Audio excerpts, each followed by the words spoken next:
Heights, people who live near the cold storage warehouse that burned for a week say they are still feeling sick from the smoke and intense odors. NBC4's Lolita Lopez is live with a closer look at the concerns over that air quality. Lolita.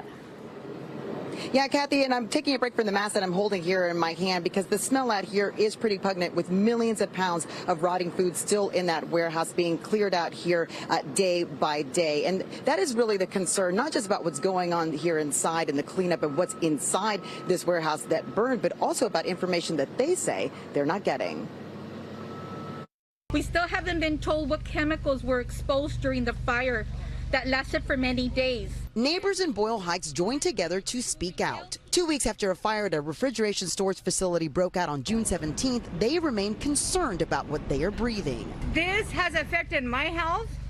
I'm an asthmatic. I have went to the doctor. I'm using my nebulizer more than what I should.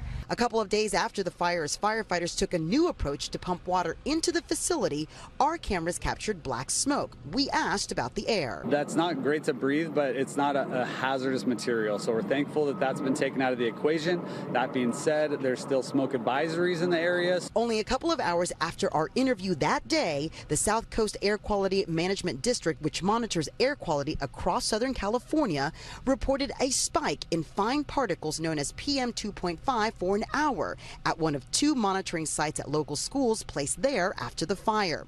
That measurement reportedly more than what registered in other testing during last year's Eaton fire. Advisories continue to be sent out for days, including a particle pollution advisory, which ended on June 24th. Inside the building, lithium-ion batteries and other equipment used by the facility, according to the Los Angeles Fire Department.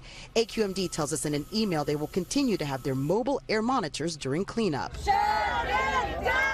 As 85 million pounds of rotting food from inside is being moved out, neighbors tell us they want more answers about potential long-term effects to their health and safety. We still do not know the full extent of our health risk caused by this disaster or what toxic chemicals were exposed to. This uncertainty is unacceptable.